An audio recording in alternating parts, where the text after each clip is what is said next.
आपने जो भी बातें कही हैं वो कहीं ना कहीं धर्म से जुड़ी हुई हैं, चाहे वो कोई भी धर्म हो। अब कोई व्यक्ति धर्म के प्रति जो उदासीन है वो आपकी बात क्यों मानेगा?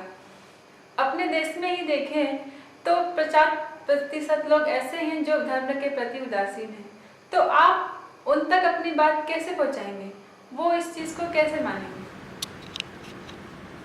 जब जब हमने धर्म का उदाहरण दिया और बहुत सारी समस्याओं को धार्मिक केंद्रों से या यूं कहें आस्था के केंद्रों से, ज्यादा अच्छा होगा कि जहां आस्था जुड़ी है उन केंद्रों से चीजें परिचालित हों, चीजें चलें तो ज्यादा अच्छा है। आस्था का केंद्र कई जगह धर्म समझा जाता है और कई जगह धार्मिक केंद्रों को आस्था का केंद्र समझा जाता है। तो पहली चीज तो ये मानना कि जो लोग उदासीन हैं वो आस्थाओं से नहीं जुड़े हैं, ये एक प्रश्नवाचक चीज है कि उदासीन वह उनके अकर्मण्यता से हुए, अज्ञान के कारण है या उनसे विरक्ति हुई। तो अगर आस्था से किसी की विरक्ति होती है तो वह ऐसा होता है कि स्वयं में आस्था का केंद्र बन जाता है या उसका जीवन समाप्त होता है। तो मंदिर जाते जाते, मस्जिद जाते जाते कोई मस्जिद जाना बंद कर दे तो दो ही चीजें हैं कि या तो उसका जीवन से मोह खत्म हो गया है या वह स्वयं ही इतना महान बन गया है कि लोग अब उसके पास आ सकते हैं और वहां अपनी नमाज अदा कर सकते हैं या प्रार्थना कर सकते हैं। और जिनका मोह खत्म हो गया है, अब जाने की ना हिम्मत बची है, ना कुछ जीवन में पाने लायक है, ना कुछ देने लायक है। दूसरा जो प्रश्न आता है कि उदासीनता, अज्ञानता की वजह से धर्म हमको देता क्या है, आस्था हमको देती क्या है? तब वह वैसे लोग होते हैं जो न बचपन में ही माँ बाप ने प्यार दिया, जीवन में दुलत्ती ही खाई है, डांट ही खाई है, तो उनसे जीवन में सबका मोह हट जाता है और वह उसके विरोध में खड़े होते हैं। लेकिन गहरे में वो ये भी जानते हैं कि कहीं ना कहीं तो विश्वास होता है, जैसे रात को सोए तो सवेरे जमीन वहीं मिलेगी। इस पूरे अविश्वास के केंद्र में कहीं ना कहीं विश्वास करते हैं। और ऐसे लोग जो तुमको मिलेंगे कि जिन्होंने धर्म की बात नहीं कही, वैसे लोग कई बार जैसे भगवान की इच्छा, जैसे ऊपर वाले की इच्छा, जैसे प्रकृति कराए, जैसा समय बताए, वो ज्यादा इस्तेमाल करते हैं ऐसे शब्दों का, बजाय वह जो आस्था रखते हैं। तो कमोबेश उदासीन या नास्तिक कहे जाने वाले लोग आस्था की ज्यादा जिक्र करते हैं। ऐसा भी हुआ कि एक कम्युनिस्ट देश के मुख्य ज्यादा ज्योतिषियों को रखते थे और युद्ध में ये कहते थे जैसा प्रकृति कराए, जैसा ऊपर वाले की मर्जी, जीत लो। जबकि उनके समकक्ष दूसरे देश के सहयोगी जो तथाकथित आस्तिक कहे जाते थे, उन्होंने एक बार भी जिक्र नहीं किया कि भगवान जैसा कराए। तो दूसरे तरह के उदासीन लोग वो हैं जो आस्था के बारे में चर्चा तो करते हैं लेकिन अंदर से कहीं मान नहीं पाते हैं, क्योंकि बचपन एक बहुत अंधकारमय या तिरस्कारपूर्ण बीता या एकांत में। तीसरे लोग वह होते हैं जो उदासीन होते हैं, नास्तिक, जिनको शंका है अपने ऊपर और आस्था पे। आस्था के केंद्र ठीक चल रहे हैं, नहीं चल रहे हैं, ये आस्था का प्रश्न नहीं है। एक मस्जिद, एक गुरुद्वारा या एक चर्च में गलतियां हो सकती हैं, वह बदबू का भंडार हो सकता है, लेकिन वह आस्था नहीं है, यह प्रश्न खड़ा नहीं करता। वह यह प्रश्न जरूर खड़ा करता है कि इसको ठीक करना है। या सारे धार्मिक केंद्र गुंडागर्दी के, नक्कारी के, भ्रष्टाचार की चीजें हो गई, तो दिल में दुख होता है। उसको ठीक करने के बारे में बात होती, उसको ध्वंस करके खत्म करने की बात नहीं होती। कुछ जगह ऐसी बात उठी, उसका उदाहरण हम पहले दे चुके हैं कि कुछ कम्युनिस्ट कंट्रीज में ऐसी बात उठी और करीब करीब 90 दशक में वह टूटे या उन्होंने अपना मार्ग बदला। चाहे वह अर्थशास्त्र की दौड़ में दौड़ने के लिए बदले या अपने को ही नहीं संभाल पाए, क्योंकि खाली समय में एक पूरी जिंदगी जो 70-80 वर्ष की होती है बिना आस्था के चल नहीं सकती। जवानी में हो सकता है कि आपको आस्था की जरूरत ना दिखाई दे, लेकिन कमोबेश जब दुख होता है, एक शांति, जब आप अकेले में होते हैं, तब एक बच्चा था, तब वह जब माँ बाप अकेले छोड़ देते थे तो वो अपना ही नाम दोहराता था और उसने कहा कि उनको बहुत शक्ति मिलती थी। तो आस्था भगवान में है या अपने नाम में, ये प्रश्न नहीं उठता है। आस्था है तो है। पश्चिम में धर्म को वह कहते हैं जो आवरण करता है, जो कवर करता है, और भारत में धारयतेति धर्म कहा गया, जो धारण है। तब यह इनेट होता है, जैसे हर व्यक्ति में एक इनेट फेथ होता है और एक रिप्रोडक्शन का या प्रोक्रिएशन की इच्छा होती है, और ये महिलाओं में ज्यादा होती है। तो तुम देखोगे कि दुनिया भर में महिलाएं ज्यादा इच्छा रखती हैं कि बच्चे हों उनके। महिलाएं जितनी धार्मिक सभा है उनमें ज्यादा दिखाई देंगी। कई बार ऐसा भी लगता है कि वो अपने बोर्डम को, अपने एकांत को खत्म करने के लिए कीर्तन में या संगीत में या गोष्ठी में लगी, लेकिन वो तब भी पुरुषों की तुलना में महिलाओं में धार्मिकता और प्रजनन की इच्छा ज्यादा होती है।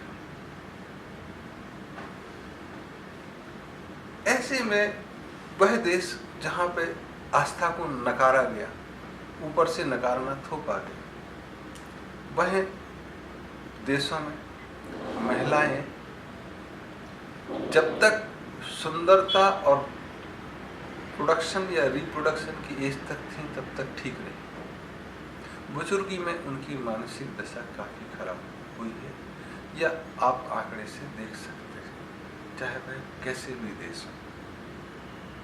50 वर्ष के बाद महिलाएं कैसे चलती हैं वहां पे, या उनका रोजमर्रा का कार्यक्रम क्या रहता है। तीसरी चीज आती है कि कई बार धार्मिक केंद्र खराब हो, नहीं चल पाए, तब क्या हुआ? तो ऐसा पश्चिम में हुआ कि चर्च अपने जवान लड़कों को कंटेन ही नहीं कर पाए, उनका मार्गदर्शन ही नहीं कर पाए। सिर्फ संडे को प्रार्थना करना और कोई गतिविधि ही नहीं। तब जवान लोग वहां से कटे, और चूंकि प्रकृति में शून्यत मान्य नहीं है या होती नहीं, तो उसका स्थान दिखावा, फैशन, सेक्स, हिप्पी कल्चर इन्होंने लिया। इनकी एक सीमा है, ये सब परिधि है। तो आप परिधि में गोल गोल घूमते रहो और अंत में थक के गिर जाओगे। भारत में इसके विपरीत उन्होंने कहा कि ये सब चीजें, सेक्स, काम वासना, सौंदर्यता, ये सब परिधि में है और केंद्र में मन का मंदिर। तो आप खजुराहो जाएंगे या कोणार्क जाएंगे, या ऐसे और भी सूर्य मंदिर हैं और ऐसे टेम्पल्स हैं भारत में, जहां पे परिधि में आपको इतने कामुक दृश्य दिखाई देंगे जितने पश्चिम में सोचे भी नहीं जा सकते। और बड़े ताज्जुब की बात है कि आप अंदर जाओगे तो कहीं कृष्ण भगवान की मूर्त होगी, बांसुरी बजाते या किसी और अंदर केंद्र है, वहां भगवान। तो जब रजनीश ने इस पे किताब लिखी और संभोग से समाधि तक लिखी, तो मतलब यही था कि यह सब परिधियां हैं नास्तिकता। जब आप नास्तिकता के बारे में चलोगे आगे, तब जाके ना से हाँ में आएगा। कहते हैं कि संभोग से समाधि पे रजनीश की काफी बुराई हुई और काफी नाम भी मिले, लेकिन जो गहरे में उतरे हैं वह यह जानते हैं कि जब संभोग में हम प्रार्थना के रूप में उतरते हैं और ऐसे युगल, ऐसे जोड़े जो प्रार्थना में उतरे और बच्चे की कामना, उनके बच्चों का सौंदर्य, उन बच्चों की प्रतिभा ही अलग है, तब वह जानते हैं कि संभोग से भगवान की प्राप्ति या भगवत पुत्र या पुत्री की प्राप्ति भी होती है। तब गहरी में उतरे। बौद्ध के जमाने में भगवान बुद्ध या जो भी आप कहें, उनसे 3 प्रश्न आते हैं कि जब वो यात्रा में अपने शिष्य जो उनके कजिन थे उनके साथ चले और उन्होंने रास्ते में पाया कि एक व्यक्ति बुद्ध को रोक के पूछता है कि भगवान होता है क्या? तो बुद्ध ने कहा कि नहीं, मेरे जाने तो नहीं होता है। तो उस व्यक्ति ने कहा नहीं नहीं, हमको लगता है कि होता है। तो बुद्ध ने उनसे कहा अगर तुमको लगता है तो खोजो और तुम सच हो तो हमको भी बता देना। थोड़े आगे चले और एक व्यक्ति दूसरा आया, बोला भगवान नहीं होता है। बुद्ध ने कहा होता है, हम तो मानते हैं। उसने कहा पक्का नहीं होता है। बोले तुम चलते चले जाओ और फाइनली तुमको लगे कि नहीं होता है, तब तुम हमको आके बताना, हम तुम्हारी बात मान लेंगे। बिना खोजे, बिना सोचे, बिना समझे मानने से तो मानना ठीक है, लेकिन जान लो, मानने से काम नहीं चलेगा। मानना तो कुछ भी मान सकते हो। आपका चश्मा है, इस फर्श को आप हरा देख सकते हो, लाल देख सकते हो, पीला, और काला चश्मा लगा लोगे तो अंधकार में भी डूब सकते हो। मान, लेकिन जानना गहरे में यह होता है कि आप इस फर्श को जैसा है वैसा देखिए। तो बुद्ध ने कहा कि तुम जान लो कि भगवान नहीं है और तुम अपनी खोज में सफल हो तो हमको बता दो, हम तुम्हारी बात मान। थोड़े आगे चले तो एक ने कहा हमको थोड़ी शंका है, कई बार लगता है कि भगवान है, कई बार लगता है नहीं, आप हमको समाधान में मदद करें। बुद्ध ने कहा बैठो, और वो उसके पास बैठे और थोड़ी देर बाद वो धन्यवाद देके चले गए। यह बात आगे चलती है और उनका जो शिष्य या उनका जो शिष्य चचेरा भाई था, उसने पूछा कि हमको समझ नहीं आया, एक बार आपने कहा कि भगवान नहीं होता है, दूसरी बार कहा कि भगवान होता है, और तीसरी बार कहा उस व्यक्ति को शंका है कि बैठो। ये तीनों प्रश्न अंतर विरोधों से भरे नहीं है। यह क्या कारण है? ऐसा आपकी प्रतिभा के लिए इतना विरोधाभासी होना कैसे उचित लगता है?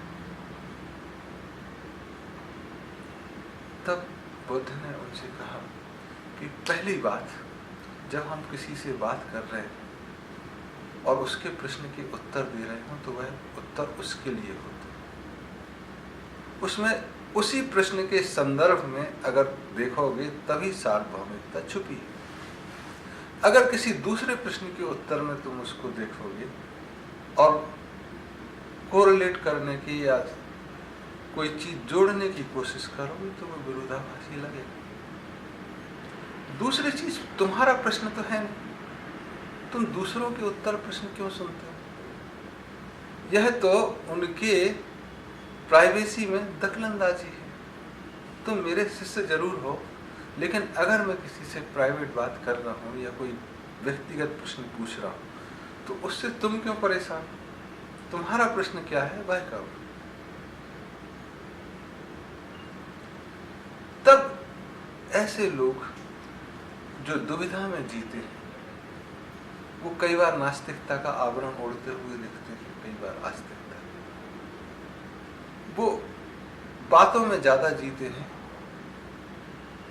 वो अनुभव में कम उतरने की कोशिश करते हैं, उनको नास्तिकता नजर आती है, कभी आस्तिकता नजर आती है। तब ऐसे में जितने लोग हैं, जितने आपके अपने साथियों से संपर्क होगा, जो कहते हैं, मेरा बच्चा भी जैसे कहता है, पापा भगवान तो होता नहीं। मैंने कहा देखो बेटा, जब परेशानी में हो तुम किसी को याद करते हो? हाँ पापा याद करते हैं। अब तुम लगता है खुश परिस्थिति में आ गए हो, इसलिए इस बात का कहने में साहस है। अन्य बात यह है कि तुम मानो ना मानो, कोई माने ना माने, लेकिन जिसने जाना है, जिसने सीखा नहीं है, जाना है, वह गलत कह ही नहीं सकता। जैन धर्म का शुरुआत जिन्होंने जाना, वहां से जैन शब्द पड़ा है। सिख धर्म जिन्होंने सीखा अनुभव से, पहले मानते हुए यात्रा की, जाने की सीखा, वहां से सिख धर्म आया। तो जिन्होंने जाना है उन्होंने घोषणा भी की कि ऐसा ऐसा हमको बोला। तो जैसे मोसेस से आता है कि भाई तुम बताओ, तो बोला उन्होंने कहा, तो बोले उन्होंने कौन? तब वह कहते I am that I am, मैं वही जो वह है, उसकी तरफ से घोषणा करते हैं। कुरान भी उन्हीं के वक्तव्य है। तो ये जाने हुए लोगों के वक्तव्य है, माने हुए लोगों की नहीं। तो जो मानते हैं उनसे जानने वाले कहते हैं कि थोड़ी यात्रा करो, शायद तुम जान जाओ। और अगर तुम जानते हो कि नहीं है तो तुम्हारी बात सही, लेकिन जो है, सूर्य है, अंधकार से निकलोगे, सूरज देखोगे तो ये प्रश्न ही गिर जाएगा कि है कि नहीं। तो जब विजन होता है ना, जो दृष्टि होती है वह दिखाई देती है, फिर उसमें प्रश्न नहीं होता है कि है कि नहीं, दिख रही है। स्वप्न में जरूर हो सकता है नहीं। तो भारत में इसको दृष्टि बोला है, विजन। सीर, जिसने देखा उनको सीर बोला गया है, और जो देखते रहे उनको शेष बोला है। पश्चिम में ये वर्ड फिलॉसफी जो है, जो कोई स्टोरी बनाना है कि नहीं है, उस पर विवाद करना, वह भारत में जैसे फिलॉसफी को जो शब्द दिया गया है वह उससे मैच नहीं खाता। जो भारत का शब्द है उसके कंपैरेटिव वर्ड वहां फिलॉसिया है। तो भारत या चीन या पूरा का पूरा पूरब वो कहता है कि सब बकवास है, तुम जो देख रहे हो वही सही है। और देखने में क्या है, एक तो जो हम दृश्य देख रहे हैं कि आप मेरा चेहरा देख रहे हैं, लाइट देख रहे हैं, सोफा देख रहे हैं। दूसरा, आप अपनी आंखें बंद करें और कई चीजें देखें, तो मैं हूं ये आपको खुली आंखों से तभी दिखेगा जब आप में इनसाइट होगी। अंधे आदमियों को देखोगे कि वो देखता हुआ नजर तो आता है, लेकिन उसको कोई दृष्टि अंदर है। तो अगर आप बहुत दूर तक देख सकते हो तो 6 महीने बाद की बात भी बता सकते हो। जो बहुत ज्यादा दूर तक देखे उन्होंने 400 वर्षों की बातें कही। तुम कहते हो कि वो ज्योतिष है, कीरोह ने बोला, मितार ताराविश ने बोला, और बहुत नास्त्रोदेव कि ऐसा ऐसा होगा। तो ऐसा उनका ख्यालात नहीं है। वह आंखें बंद किए और देखे। जैसे अभी फिर से कहें कि अगर तुम्हारे पास कैमरा हो और छत पे लगा हो और कोई गाड़ी बाहर से आ रही हो गेट से, तो तुम बता सकते हो कि फला फला गाड़ी आ रही है। तब तुम्हारे पास दृष्टि का एक संयंत्र और है। ऐसा ही किसी के दिमाग में है जो वहां पहुंच सकता है।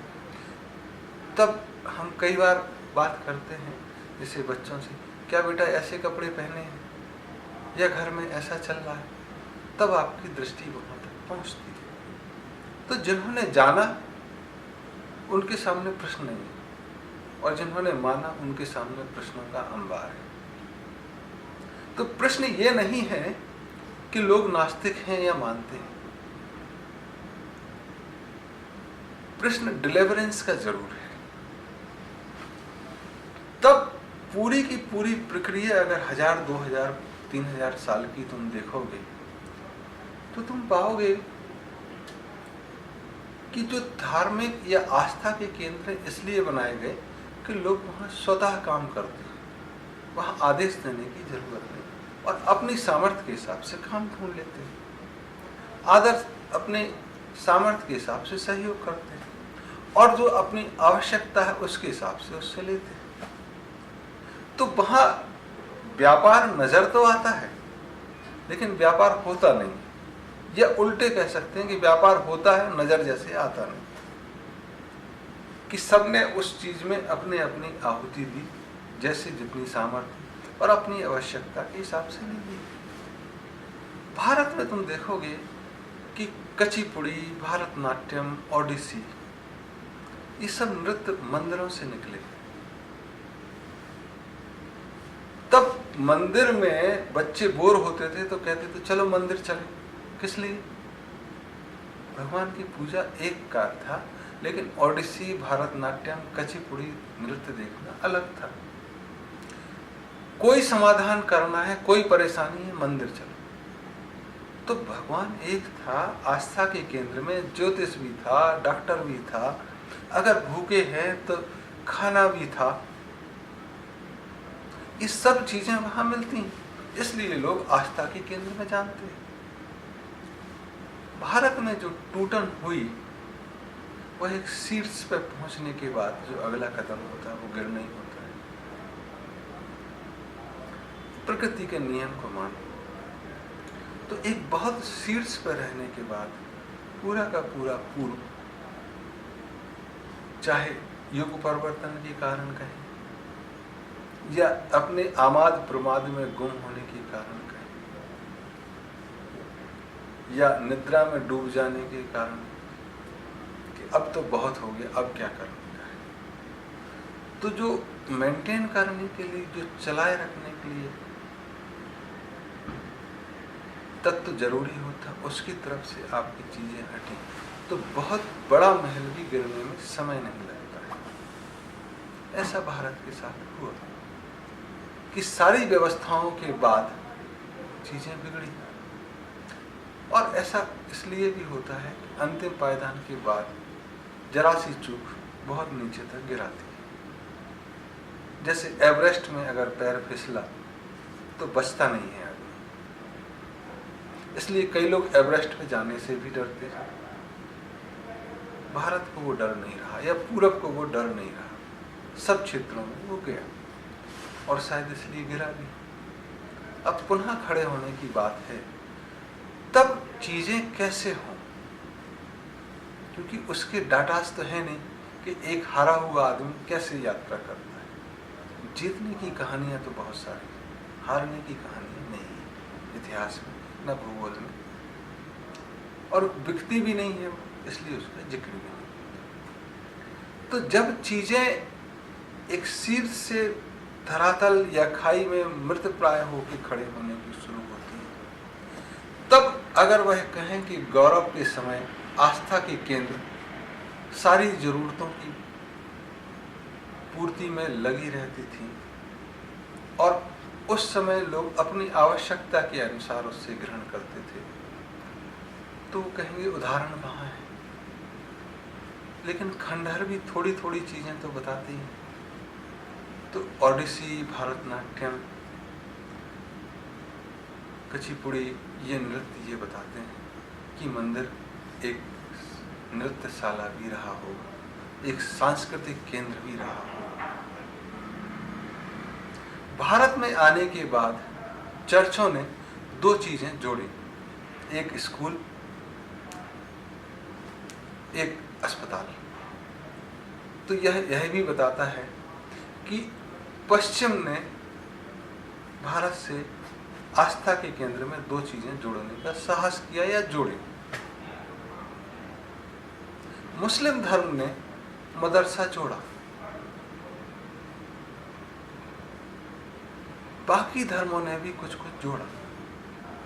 कुछ पश्चिम से या यरूशलेम से लेके आए।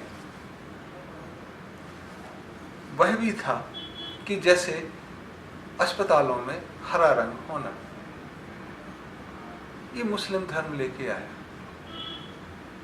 और तमाम चीजें जो हमको याद में हैं लेकिन कहने की उसकी जरूरत नहीं है, ऐसे तमाम एसिमिलेशन, इंटीग्रेशन या एक जुड़ाव नजर आता होगा।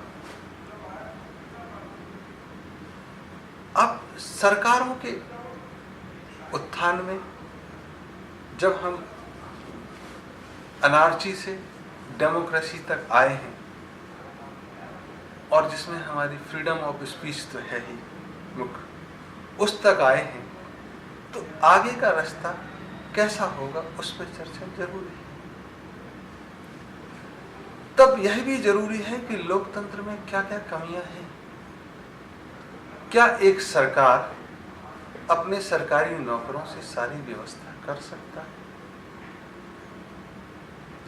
क्या एक डिस्ट्रिक्ट कलेक्टर चुनिंदा 5,000 लोगों से या 7,000 लोगों का जो स्टाफ या इससे भी कम होता है एक जिले में 20 लाख लोगों को चीजें मुहैया करा सकता है? डंडा दिखा के उनको कंटेंट तो कर सकता है, गोली भी मार सकता है, क्या खुशहाल रख सकता है?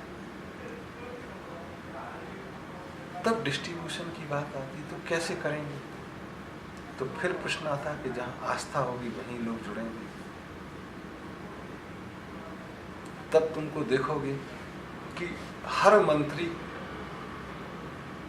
30 त्योहारों पे आस्था के केंद्रों में नजर आएगा। अगर वहां मुस्लिम धर्म बहुल क्षेत्र है तो एक नमाज हो जाएगी, अगर क्रिश्चियन धर्म बहुल क्षेत्र है तो एक पार्टी हो जाएगी चर्च में जाने के बाद। ऐसा अलग अलग जगह तुमको दिखेगा। तो लोगों ने इसको नकारा नहीं है। क्रियान्वयन कैसे हो यह प्रश्न जरूर खड़ा होता है। प्रयोगों के लिए चीजें हैं कि आस्था से केंद्र में अगर हमको हमारी रोजमर्रा की परेशानियों की आवश्यकता की पूर्ति होती है और वह ठीक ढंग से चलता है तो मैं शाम को 2 घंटे अपने दे ही सकता हूँ वहां पे कुछ कार्य करने के लिए। जैसे आप गुरुद्वारा जाएं तो गोल्डन टेम्पल, हरमिंदर साहब, तो वहां पहले लंगर खाओ, फिर अपनी सामर्थ्य के हिसाब से आप बर्तन धो, जूते साफ करो, खाना बनाने में मदद करो। इतना आज भी होता है और वहां कोई किसी से कहता नहीं। ऐसा हमने सभी धर्मों में, सभी धार्मिक केंद्रों में देखा है। नास्तिक भी वहां जाके खाना खिलाना तो हम चल सकता है, स्कूल में पढ़ सकते हैं। तो आस्था का केंद्र सिर्फ पूजा पद्धति नहीं है, पहली चीज। अब ऐसा समय क्यों आया, इस पर थोड़ी सी चर्चा जरूर करें कि जब एक देश दूसरे देश पर आक्रमण करता है तब आक्रमणकारी या तो लूट के पैसा ले जाए या उसको गुलाम बना के रखे। गुलाम बना के रखने में चीजें क्या होती हैं कि वह भी आपके नागरिक हो जाते हैं और अगर कोई तीसरा देश उस गुलाम देश पे आक्रमण करे तब आप सोचते हैं कि आप पे आक्रमण है। तब गुलाम देश के सैनिक और आपके सैनिक मिलकर तीसरे देश से लड़ते हैं। धीरे धीरे गुलामी, अगर वह आपके पैसे से किसी दूसरे देश में ट्रांसफर नहीं हो रही तो धीरे धीरे आपके ही नागरिक हो जाते हैं। ऐसा मुगलों के साथ तो हुआ ही है भारत में। इंग्लैंड के साथ इसलिए नहीं हुआ कि लोग वहां से ट्रांसफर पे आते थे, वायसराय आते, तब भी कुछ लोग तो बसे ही। तब ऐसे में जब आक्रमण होते हैं तब देखा जाता है कि जो वहां एग्जिस्टिंग है वर्तमान में आस्था के केंद्रों को तोड़ा जाए, जिससे वो लोग इकट्ठे ना हो सके और अपनी आस्था के केंद्रों को बढ़ावा दिया जाए। तो भारत अगर तुम देखोगे कि मुगलों तक, खासकर औरंगजेब तक आस्था के केंद्र बने रहे और राजा सिर्फ राजधानी में कुछ नियम और कुछ व्यवस्था को बनाए रखने तक सीमित रहे, तो जनता को बहुत ज्यादा विद्रोह और बहुत ज्यादा दिक्कतें नहीं हुई।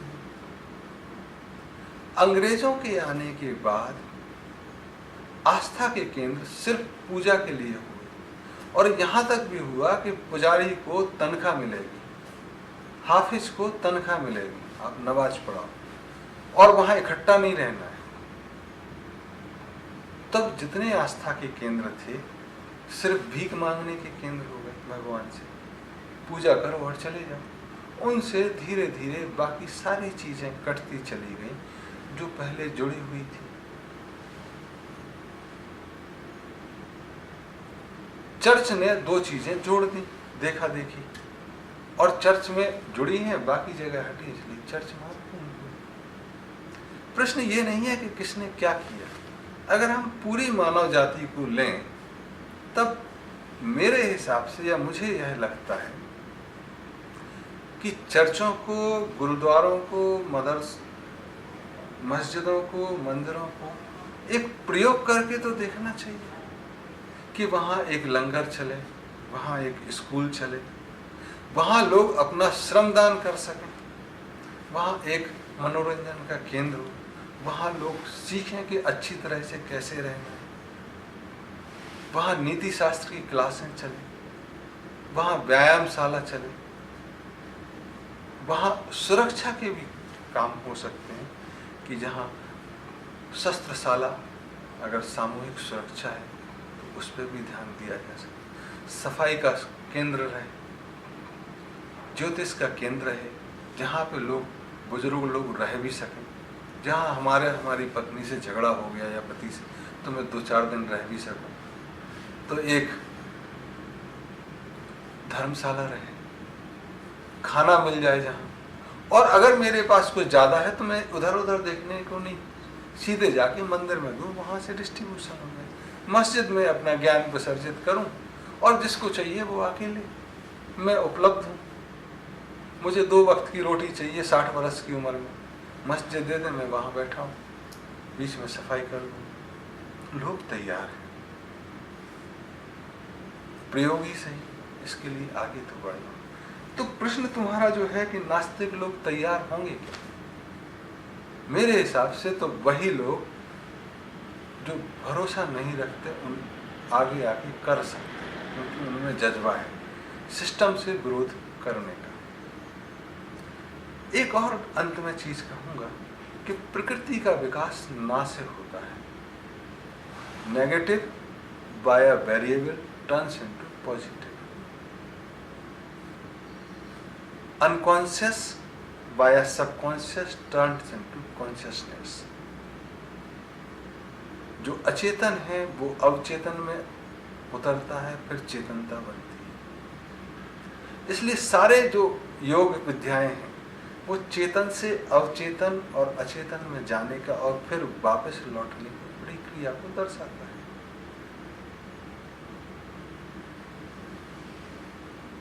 तीसरा जो वैज्ञानिक या वैसे कहें कि एक काला और सफेद जो परस्पर विरोधी दिखते हैं, अगर काले में सफेद मिलाते रहो 1%, 2%,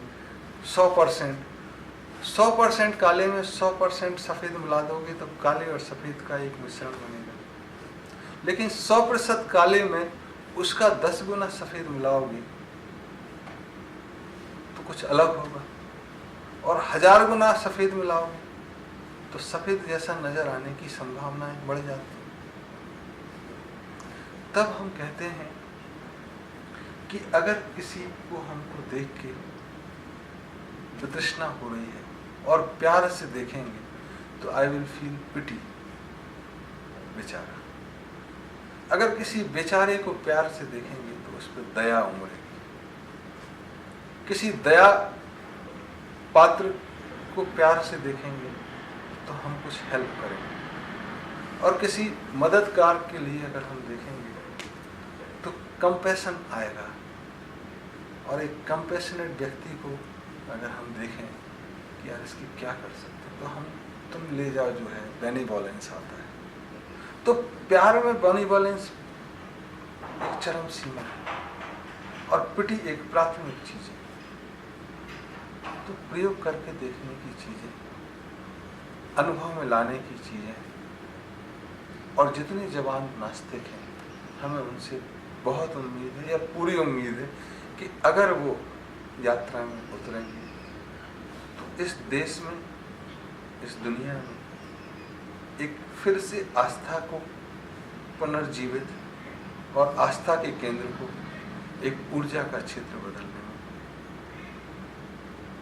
कोई कसर नहीं।